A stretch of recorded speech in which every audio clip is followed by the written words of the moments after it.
Funciones intelectuales, aprendizaje y memoria. Anatomía fisiológica de la corteza cerebral. Los elementos funcionales de la corteza son una fina capa de neuronas. La mayor parte de estas células son de tres tipos: células de los granos, fusiformes y piramidales.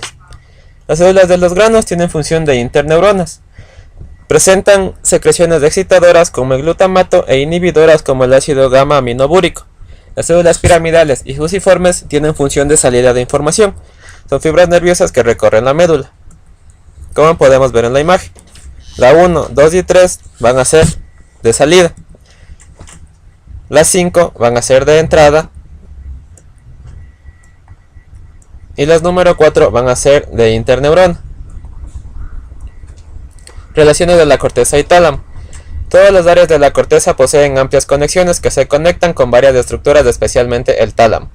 La lesión de ambas causa efectos mucho más graves.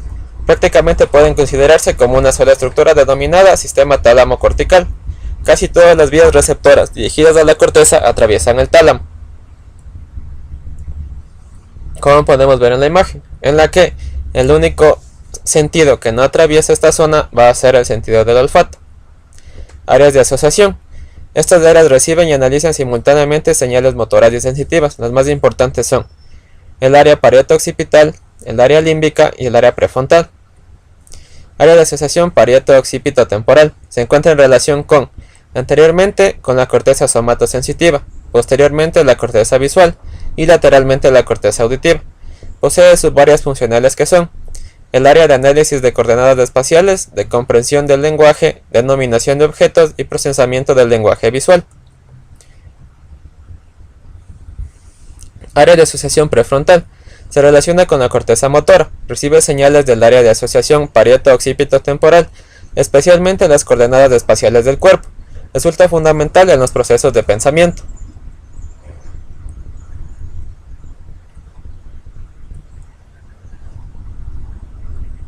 Área de Broca. Es una región especializada de la corteza frontal. Dota de la capacidad de formar palabras. Está relacionada con el área de Wernicke. El área de asociación límbica. Se ocupa del comportamiento, emociones y la motivación. Es parte del sistema límbico. Área para el reconocimiento de caras. Aquí se encuentra una alteración que es la prosopagnosia, que es la alteración cerebral. Se relaciona con la corteza visual y con el sistema límbico. Esta es la incapacidad de reconocer caras, así sean familiares.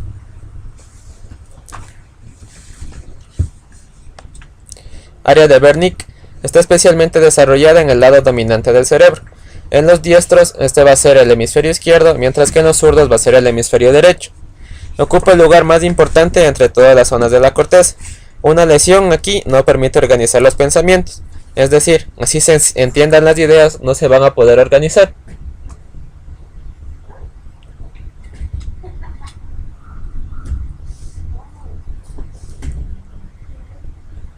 La circunvolución angular. En una lesión en esta zona se puede identificar el sonido, pero queda bloqueado el área visual. Esto causa la dislexia.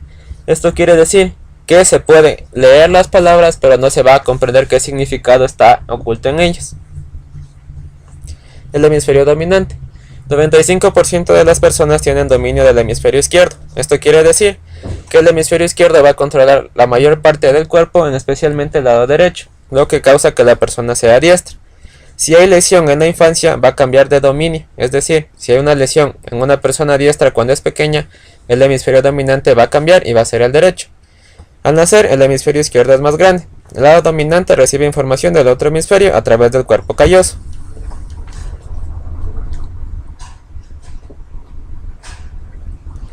Papel del lenguaje en el funcionamiento del área de Wernicke. Cuando leemos un libro no acumulamos imágenes, sino que guardamos las palabras.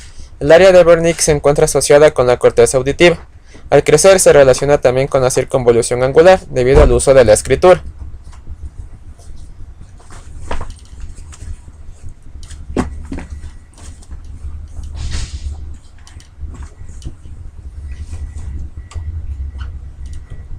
Funciones de intelectuales superiores.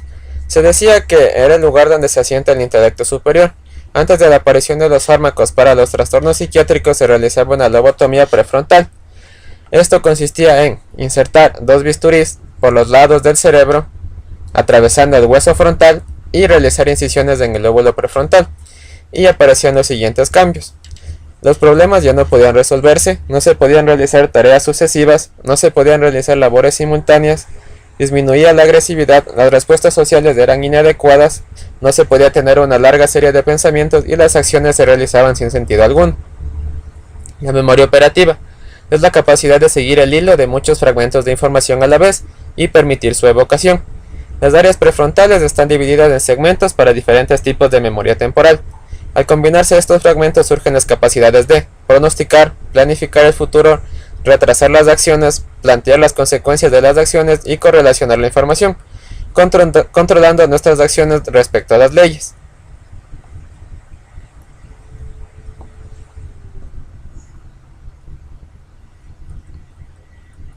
Comunicación, recepción y emisión del mensaje. La comunicación presenta dos facetas: el aspecto sensitivo, en la que participan los oídos y los ojos. La destrucción de estas áreas puede causar afasia receptora auditiva o afasia receptora visual. El aspecto motor, que abarca la vocalización y su control, tiene dos etapas: la formación de las ideas, el control de la vocalización. La pérdida del área de Broca produce afasia motora, que es la capacidad de decidir lo que se quiere expresar, pero se es incapaz de emitir palabras. Los pasos en la comunicación son los siguientes: recepción de las señales, interpretación de las señales en el área de Wernicke, determinación de las ideas a pronunciarse, transmisión de las señales al área de Broca, formación de las palabras y transmisión a la corteza motora. Función del cuerpo calloso y la comisura anterior. Proporciona una gran cantidad de conexiones nerviosas que unen las áreas corticales de ambos hemisferios. En los lóbulos temporales, sobre todo la amígdala, estas se interconectan por la comisura anterior. Pensamientos, conciencia y memoria. Cada pensamiento estimula varias regiones del cerebro, como la corteza, el tálamo, el sistema límbico, la formación reticular del tronco del encéfalo. La teoría holística actúa en todas las zonas y dota de cualidades a los pensamientos. Como podemos ver, la corteza, el tálamo, el tronco y el sistema límbico. En esta imagen se puede dotar de varias cualidades dependiendo de la función de cada persona. Memoria, funciones de la facilitación y la inhibición sináptica. Los recuerdos se almacenan en el cerebro al variar la sensibilidad básica de la transmisión de las neuronas como consecuencia de la actividad previa. Las vías nuevas o facilitadas se llaman huellas de memoria, que van a ser recuerdos almacenados mediante un estímulo. Memoria positiva y negativa, sensibilización o habituación. El cerebro tiene la capacidad de ignorar información irrelevante por la inhibición de las vías sinápticas. Esto se denomina habituación. Frente a información dolorosa o placentera se potencia su almacenamiento, que obedece a la facilitación de las vías sinápticas. Esto se denomina sensibilización. Clasificación de la memoria. La memoria a corto plazo, a mediano plazo, a largo plazo. Memoria operativa y memoria declarativa. La memoria a corto plazo es la que puede durar desde unos segundos hasta algunos minutos. La memoria a medio plazo puede durar desde minutos hasta semanas. Y la memoria a largo plazo, si se almacena correctamente, puede durar toda una vida. Memoria a corto plazo. Existen dos teorías en torno a su funcionamiento y evocación. Actividad nerviosa continua, en torno a una huella de memoria dentro de un circuito de neuronas reverberantes. O la segregación continua de neurotransmisores mientras dure el recuerdo.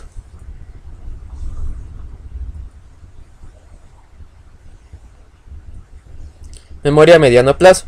Duran muchos minutos o inclusive semanas, a no ser que se activen suficientes huellas de memoria y pasen a ser de largo plazo. Pueden obedecer a cambios físicos, químicos o ambos, en los terminales presinápticos o la membrana postsináptica. Memoria basada en los cambios químicos. Cuando el terminal sensitivo se estimula sin la activación del terminal facilitador, ocurre la habituación. Cuando se estimulan el terminal sensitivo y el facilitador, la fluidez de la transmisión aumenta y se almacena por un mayor tiempo.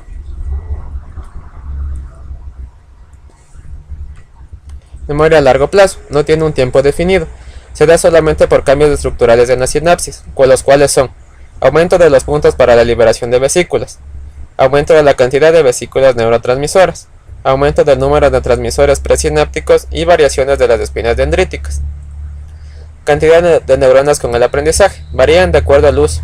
Queda determinado por el factor de crecimiento nervioso. Rige el principio de usar o tirar. Es decir, si la conexión nerviosa es útil, se va a mantener. Si no se utiliza esta conexión, va a ser reabsorbida y colocada en otra zona. Consolidación de la memoria. Es el paso de corto a mediano o largo plazo.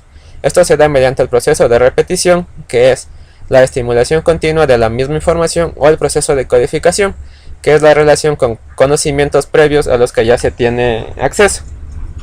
Gracias.